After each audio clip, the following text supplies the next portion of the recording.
Boa noite, Renato. Boa noite, gente. Vamos dar início ao coletivo do técnico Renato. Boa noite, Renato. Pedro Henrique Carvalho, da Band News FM. O Fluminense criou muitas chances no primeiro tempo, né? E no segundo tempo a intensidade, não sei se abaixou.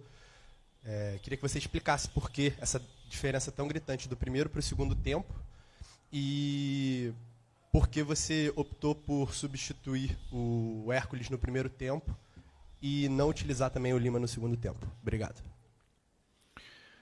Bom, quanto ao jogo, você falou bem, nós dominamos o primeiro tempo, fizemos o gol, tivemos algumas oportunidades para que a gente pudesse fazer o segundo gol. Infelizmente a gente não fez. Caímos um pouco de rendimento no segundo tempo. Não adianta a gente falar a mesma coisa que eles vão falar, ele vai falar com o mesmo discurso, a mesma coisa de sempre, é o desgaste do time. Então, quanto ao Hércules que você pediu, por exemplo, ele não conseguia ficar em pé no intervalo do jogo. Então, essas informações as pessoas não têm, quem tem é o treinador. Então, ele pediu para sair de novo, porque não aguentava mais ficar em pé sequer, cheio de gelo. Por isso que ele foi substituído. Mas aí as pessoas acham que o treinador mudou errado. Quer dizer, as pessoas não têm as informações. Claro que eu não queria mudar o Hércules, tirar o Hércules no intervalo do jogo, mas tive que tirar justamente por isso, que ele não aguentava ficar em pé. Segundo tempo, como eu falei, a gente caiu um pouquinho de produção, mas mesmo assim o jogo estava controlado. Infelizmente, num contra-ataque deles, nós tomamos o gol de empate. Tentamos ir para dentro deles, fiz algumas substituições, coloquei mais atacantes, mas infelizmente a gente não conseguiu fazer o segundo gol. Mas quantas substituições você quer que eu faça? Tá, agora eu te pergunto, o Lima entraria no lugar de quem? Responde você para mim. Ué, então deixa o técnico decidir. Queria que eu colocasse o Lima no lugar de quem? Então pronto, eu tenho 5 substituições. 2 eu fiz no intervalo do jogo. Renato, boa noite, Sereto do Paramount Plus. Em cima disso, né, a gente não tem informações, a gente não sabe, e nem os torcedores sabem, o motivo das substituições. Eu queria que você explicasse as outras alterações que você fez no segundo tempo. E você é um cara muito experiente, já está acostumado com tudo no futebol. A torcida virou canhão para você no final do jogo, te chamou de burro. Queria que você falasse sobre isso também. Bom, eu, acima de tudo, como você falou, estou bem vacinado contra o futebol, sei da minha capacidade. Hoje em dia, o Guardiola, que eu considero o melhor treinador do mundo, no início do ano, se não me engano, uns meses atrás, ele estava sendo chamado de burro, o Guardiola. Então, hoje em dia, no futebol, nada mais me surpreende. Nada. Dentro e fora do campo, justamente devido a essas redes sociais. Então, todo mundo é treinador hoje em dia. Todo mundo pega a rede social, opina. Algumas pessoas vão atrás da pessoa que não entende nada, não são todos, mas muitos da rede social não entendem nada de futebol, mas fazem opinião pública. Aí quem paga o pato é o treinador, quem paga o pato é o jogador. O que a gente vai fazer? Eu dei uma entrevista, vocês podem buscar, uns 2 meses atrás, e hoje eu estou repetindo. Acabou o futebol. Acabou o futebol com as redes sociais. Acabou. Tanto para o jogador como para o treinador. Hoje em dia é uma guerra de críticas. Ninguém é bom. Quando ganha, tem alguns elogios. Quando perde, ninguém é bom. Todo mundo é ruim. Então o futebol está caminhando para um caminho. Está caminhando, não, já caminhou para um caminho que, infelizmente, todos nós, todos, jornalistas, jogadores, treinadores e torcedores, estão perdendo. Estão perdendo. O futebol está acabando. Está no finalzinho. Está no finalzinho. Essa é uma opinião minha. Quanto às substituições, eu vou voltar. Saiu o Hércules porque ele pediu para sair. Tirei o Everaldo porque ele não estava numa noite boa, coloquei o Cano. Segundo tempo, coloquei nós infelizmente tomamos o gol de empate, coloquei o Kennedy e o Keno, jogadores o Keno principalmente, jogador do drible que abre defesa. Depois eu coloquei o Canóbio, que já não aguentava mais, porque jogou na Argentina, jogou em Salvador, como jogou o Hércules, não aguentava mais, coloquei o garoto Riquelme, que é outro garoto do drible. Pensei em colocar o Soteldo. Já o Soteldo está aqui no meio, ninguém gosta do Soteldo. Eu falei para vocês, o futebol acabou. O cara é titular da seleção venezuelana. O cara por onde passa é o cara que eu pedi, o único jogador que eu pedi para o Fluminense trazer foi o Soteldo, justamente que é o jogador que abre defesa do adversário, 1 para 1. Ele entrou em 2 jogos, o Fluminense perdeu os 2 jogos, as pessoas estão culpando o Soteldo. Então, onde que nós vamos parar com o futebol? Onde nós vamos parar com o futebol? Não é aqui, no Fluminense, é em todo lugar. Em todo lugar. Os treinadores não têm mais paciência para essas coisas. Quando esses treinadores mais antigos pararem, aí de repente vocês começam a valorizar bem quem está começando, com novas ideias. E aí vamos ver onde que o futebol vai parar. Volto a repetir. Grave bem essa entrevista que estou dando hoje. E eu já dei há 2 meses atrás. Daqui a pouco vão reprisar minha entrevista. É, bem que o Renato tinha razão. Hoje em dia ninguém é bom. Infelizmente. Renato, boa noite, Giba Pérez do GE. Ainda nessa linha das escolhas e, bom, como você disse, da questão das informações, o Everaldo não faz um gol há quase 2 meses. E ele vem sendo mantido nesse time das Copas, no time titular, nos jogos mais importantes é ele que joga, apesar de não estar conseguindo contribuir com gols. Por que a decisão pela manutenção do Everaldo no time titular, apesar dessa seca de gols dele? Cara, deixa eu falar uma coisa para vocês. Vocês acham que o treinador de futebol, ele está no clube, trabalhando para pensar, e ele vai fazer a coisa errada? Eu vou explicar o que acontece com o Everaldo e com o Cano. O futebol hoje em dia tem uma bola parada, tanto ofensiva como defensivamente, e é importante jogadores que tenham bom cabeceio. O Everaldo é um cara que não aparece para a torcida, mas ele aparece muito para o time. Tanto na parte defensiva como na parte ofensiva. Não está fazendo gols? Acontece, não está fazendo gol. Mas no geral ele contribui bastante. É um jogador que sabe fazer um pivô lá na frente. Ele tem as características totalmente diferentes das do Cano. No meu entender, o Everaldo, na minha opinião, ele se encaixa melhor no meu esquema de jogo. Simples, nada contra o Cano. Tanto é que o Cano, você fala assim, o Everaldo joga as principais partidas das Copas. Principais partidas do Copa? Eu acho que o principal campeonato que o clube disputa é o Campeonato Brasileiro. Quem joga o Campeonato Brasileiro é o Cano. Então deixa os dois jogarem. Põe os dois para jogarem. E torço muito que tanto um quanto o outro façam os gols. Então essa é uma opinião. Agora, se o treinador começar a botar em campo toda vez que o torcedor quer um jogador, aí vai ficar difícil. Fica difícil o treinador trabalhar. Bem difícil. São as escolhas. Escolhas que o torcedor gosta de um jogador ou outro, e o treinador vê o que é melhor para o clube. Eu, pelo menos, sempre vejo o que é melhor para o clube. Posso errar? Posso errar, sim. Eu sou humano. Mas é difícil. É difícil porque eu trabalho com jogadores no dia a dia. Eu sei a capacidade de cada um. Então, é uma opinião. Talvez o treinador tenha outra posição, não sei. Renato, boa noite, Gabriel Amaral, do Jornada KTO 1902. Eu anotei aqui, então, para acabar não errando os dados. O Lanús tem uma média ali de folha mensal de cerca de 2,5 milhões de reais. A folha do Fluminense, mais recente divulgada, é de 20 milhões de reais mensal. Eles gastaram cerca de, também, 25 milhões de reais mensal em contratações. O Fluminense gastou, nessa temporada, cerca de 200 milhões de reais em contratações.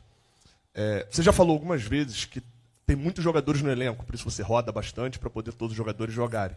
A impressão que a torcida acaba tendo é que o elenco hoje ele está inchado e é redundante em algumas posições também. Tem muitas opções para a mesma posição que acaba gerando redundância. E agora você não está mais em 3 competições, você está em uma, porque tem a Copa do Brasil, mas ela não vai ser concomitante ao brasileiro. Eu lembro das suas coletivas no Mundial, você destacava por várias vezes que a diferença financeira do futebol europeu com o futebol brasileiro para exaltar e para valorizar as vitórias que o Fluminense estava tendo. Não é muito pouco para um torneio onde o Fluminense tem uma diferença financeira bem grande em relação aos adversários que enfrentou, cair nas quartas de final?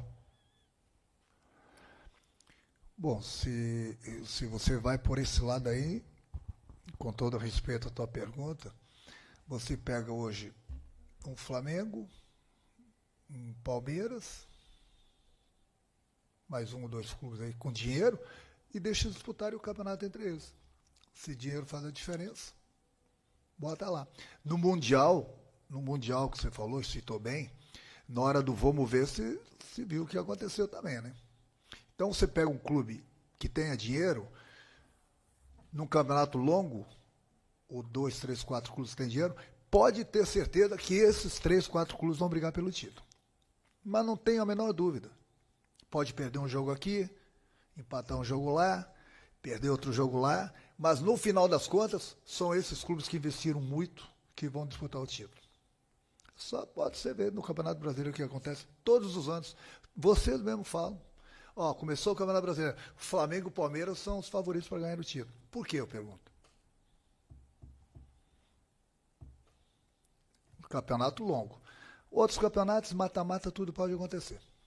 Tudo pode acontecer, como aconteceu hoje. Né? O problema da diferença de dinheiro. Tanto é que hoje nós jogamos bem lá na Argentina, jogamos melhor do que eles hoje aqui, nós perdemos o jogo. Fazer o quê? Eles tiveram 2 oportunidades, fizeram um gol. Nós tivemos algumas oportunidades, fizemos apenas um gol. E eu costumo falar que futebol é bola na rede. Eles fizeram um gol, que importava para eles, e a gente só conseguiu fazer um. E, infelizmente, nós empatamos e saímos. Renato, boa noite. Pedro Brandão do Lance. Você repetidas vezes falou que o time jogava de 3 em 3 dias, que você precisava segurar os jogadores em alguns momentos para ter o melhor time possível a cada rodada ou a cada fase de mata-mata. No sábado contra o Vitória, o Hércules jogou e o René também jogou. O Hércules, como você disse, não se aguentava em pé no intervalo e o René demonstrou muito cansaço também no final do segundo tempo. Queria saber se você se arrependeu dessas escolhas no final de semana e se pudesse voltar atrás, teria feito diferente, teria escalado o Fuentes, teria escalado o Bernal. O Fuentes jogou. Salvador, quem jogou foi o Fuentes. Quem jogou foi o Canóbio, que cansou hoje também. Então, para você ver que alguns estavam falando, alguns gênios da internet, alguns gênios, o Renato está preocupado com a Sul-Americana, com a Copa do Brasil, está deixando o Campeonato Brasileiro de lado. Eu nunca deixei o Campeonato Brasileiro de lado, até porque nós temos uma diretoria e um presidente que eu troco ideias com eles. Não vou só pela minha cabeça. E tanto é que hoje o Fluminense tem 2 jogos a menos que muitos clubes no Brasil e está com 31 pontos, está em oitavo colocado. Coloquei 3, 4 jogadores que vinham jogando e nós pagamos o preço hoje por causa disso, que descansaram. Justamente o Hércules foi um deles. O Canóbio, no segundo tempo, cansou bastante tanto correr. Justamente para dar atenção para o Campeonato Brasileiro também. Botei alguns jogadores que se sentem mais confortáveis de jogar praticamente a cada 3 dias. Eles nos ajudaram em Salvador e nós ganhamos o jogo. Então eu dei atenção para o Campeonato Brasileiro, como muita gente acha que eu não dava. O problema no futebol brasileiro é o seguinte, você tem 3 competições. As pessoas não querem que poupe um ou outro jogador. Aí começa a botar o jogador em campo, começa a estourar. Mas também está jogando a cada 3 dias, tinha que poupar. É difícil. Hoje em dia é difícil de agradar todo mundo. Digamos que é quase impossível. Quase impossível agradar todo mundo. Renato, boa noite. Marcos Eduardo, do canal Gato Mestre.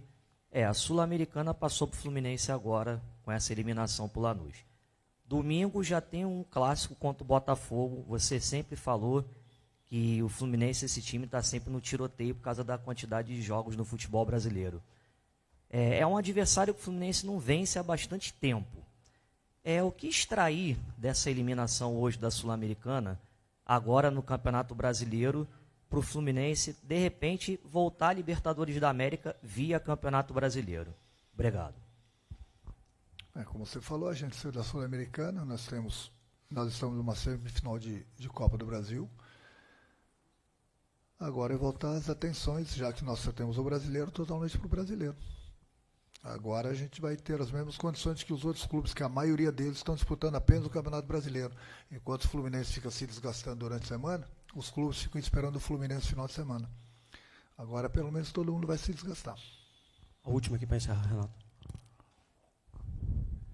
Renato, contra o Bahia na Copa do Brasil, o Fluminense estava em desvantagem, entrou com o Nonato, enfim, 3 volantes, e hoje, também com a desvantagem, você optou pelo Acosta. Queria perguntar por que hoje você resolveu iniciar com o Acosta e também a opção de tirar ele para colocar o Kennedy. O time ficou meio que sem o armador ali no segundo tempo, enfim, explicar isso aí. Hoje a gente precisa, o Lúcio está bem mais consciente das coisas do futebol brasileiro, dos companheiros conhece bem, da mesma forma que eu estou tendo todo o cuidado com o Santos. Inclusive, enquanto ele esteve em campo, ele fez uma boa partida. Na minha opinião, o Bahia é o melhor que o Lanús. Na minha opinião, pelo menos, é o melhor que o Lanús. Nós eliminamos o Bahia. Infelizmente, nós caímos pelo Lanús, da mesma forma que nós eliminamos o Internacional também. Futebol é isso, nós eliminamos 2 concorrentes, na minha opinião, que são mais fortes que o Lanús Sul-Americano, e nós saímos de uma competição que a gente tinha todas as condições de passar e chegar numa final. Mas eu nem deveria responder essa tua pergunta, né? Porque eu coloquei o time para frente, porque a gente precisava abrir a defesa deles. Eu sabia que eles iam se fechar, tanto eu coloquei o Kennedy de um lado e o Riquelme do outro, justamente por isso. Tinha que sacrificar alguém no meio, simplesmente por isso. Mas eu nem deveria estar falando isso para vocês, que vai se manifestar o presidente, mas essas perguntas todas de alguns gênios da internet, que muita gente vai atrás desses gênios, alguns torcedores também. Então, eu acabei, antes de vir para cá, de pedir demissão para o presidente. Então, a partir de agora, vai estar um outro cara aqui, eles vão fazer as mesmas perguntas para ele, e eu quero ver as respostas que ele vai dar.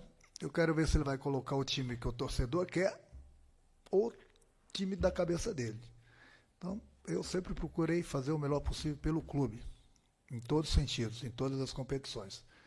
Infelizmente, nós saímos hoje de uma competição, mas estamos muito bem no Campeonato Brasileiro, estamos muito bem na Copa do Brasil. Se o Fluminense estivesse mal no Brasileiro, eu não estaria saindo. Como o Fluminense está bem, vou sair para descansar minha cabeça e deixar alguns gênios da internet continuar falando sobre futebol, já que entende pra caramba. Boa noite.